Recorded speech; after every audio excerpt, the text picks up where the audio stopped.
सगळ्यांना सांगू ती प्रिया नाही बबली आहे, तेव्हा तिचे खरे आई वडील ठरलं तर मग या मालिकेमध्ये सायलीने प्रियाचं मोबाईल उघडताच समोर आलं मैनावतीचं नाव आणि एक मेसेज ज्यामुळे सगळंच उद्ध्वस्त होणार. प्रिया नेमकी कोण आहे आज उघडणार सगळं आज कुठे मेली होती गट्टावळे.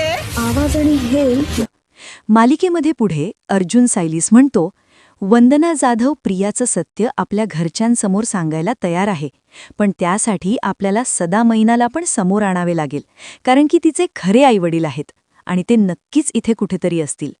नंतर प्रिया तिच्या रूममध्ये मोबाईल चार्जिंगला लावून बाहेर गेलेली असते.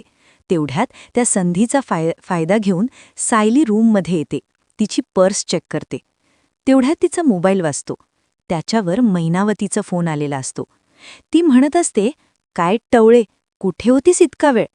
सायलीच्या लक्षात येते की हा मैनाचा फोन आहे. त्यानंतर सायली त्या नंबरवरती मेसेज करते. काय मेसेज केला असेल या सविस्तर या व्हिडिओमध्ये पाहूया. सुरुवात होते ती अर्जुन आणि सायली यांच्या गंभीर चर्चेने. अर्जुन सायलीला स्पष्टपणे सांगतो की वंदना जाधव आता तयार आहे प्रियाचं खरं सत्य घरच्यांसमोर आणायला. पण फक्त वंदनाचं बोलणं पुरेसं नाहीये, कारण ह्या सत्याला पुरावा हवा आहे, आणि तो पुरावा म्हणजे सदा आणि मैना. अर्जुन सांगतो की जर खरंच प्रियाचं भूतकाळ उघड करायचं असेल तर मैनाला समोर आणणं खूप गरजेचं आहे, कारण मैनाच त्या सगळ्या गोष्टींची खरी साक्षीदार आहे. सायलीला हे ऐकून थोडा धक्का बसतो, पण ती लगेच परिस्थिती समजून घेते. तिच्या मनात एकच विचार चालू असतो, हे सगळं खरंच असेल का? कारण इतके दिवस ज्या प्रियाला त्यांनी आपल्या घरातील सदस्य मानलं, तिच्याबद्दल असं काहीतरी भयानक सत्य असेल यावर विश्वास ठेवणं खूप कठीण आहे. पण तरीही सायली ठरवते की ती आता मागे हटणार नाही. सत्य काहीही असो, ते समोर यायलाच हवं. यानंतर सीन येतो प्रियाच्या रूमचा. प्रिया तिच्या रूममध्ये मोबाईल चार्जिंगला लावून बाहेर गेलेली असते. इथेच कथेला एकदम वेगळी दिशा मिळते. सायली त्या संधीचा फायदा घेते आणि शांतपणे प्रियाच्या रूममध्ये प्रवेश करते. तिच्या चेहऱ्यावर थोडी भीती, थोडा तणाव आणि खूप सारा निर्धार दिसतो. ती हळूहळू प्रियाची पर्स चेक करायला सुरुवात करते. प्रत्येक वस्तू पाहताना तिच्या मनात अनेक प्रश्न निर्माण होतात. प्रिया नेमकी कोण आहे? तिचा भूतकाळ काय आहे? आणि ती इतकं सगळं का लपवत आहे? तेवढ्यात अचानक प्रियाचा मोबाईल वाजतो आणि इथेच येतो एक जबरदस्त ट्विस्ट. मोबाईलच्या स्क्रीनवर नाव झळकतं, मैनावती. सायलीचा श्वास एका क्षणासाठी थांबतो, कारण ती लगेच ओळखते की हीच ती मैना असू शकते ज्याबद्दल अर्जुन बोलत होता. सायलीचा मेंदू वेगाने काम करू लागतो. हा एकच मौका आहे ज्यामुळे ती सत्याच्या अजून जवळ जाऊ शकते. सायली फोन उचलत नाही, पण ती लगेच एक वेगळी चाल खेळते. ती त्या नंबरवरून मेसेज करण्याचा निर्णय घेते. आता इथे प्रश्न निर्माण होतो, सायली नेमका काय मेसेज करते? सायली खूप विचार करून मेसेज टाईप करते. कुठे होतीस इतका वेळ? सगळं ठीक आहे ना? हा एक साधा मेसेज असतो, पण त्यामागे सायलीचा प्लॅन खूप मोठा असतो.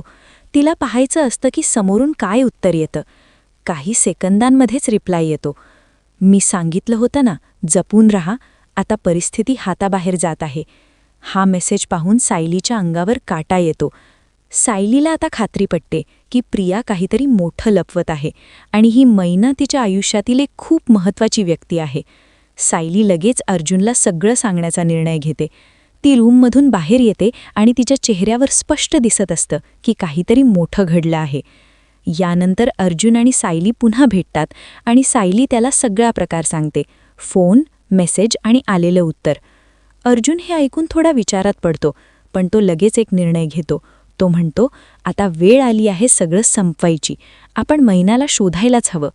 दोघे मिळून आता मैनाचा शोध घेण्याचा प्लान तयार करतात, कारण त्यांना माहिती आहे की मैना सापडली तर प्रियाचं सगळं सत्य बाहेर येणार आहे. पण त्याचवेळी त्यांना एक भीतीही वाटत असते, जर हे सत्य खूप भयानक निघालं तर? दरम्यान प्रिया अजूनही अनभिज्ञ असते की तिच्या आयुष्यातील सगळं रहस्य आता उघड होण्याच्या मार्गावर आहे. ती तिच्या नेहमीच्या आयुष्यात व्यस्त असते, पण तिला अजून कल्पनाही नसते की सायलीने तिचा मोबाईल पाहिला आहे आणि तिच्या गुपितांपर्यंत पोहोचण्याचा मार्ग शोधला आहे. आता पुढील भागात प्रेक्षकांना पाहायला मिळणार आहे की अर्जुन आणि सायली मैनाला शोधण्यात यशस्वी होतात का? मैनाचं खरं रूप काय आहे? आणि सगळ्यात महत्त्वाचं म्हणजे प्रियाचं सत्य नक्की काय आहे?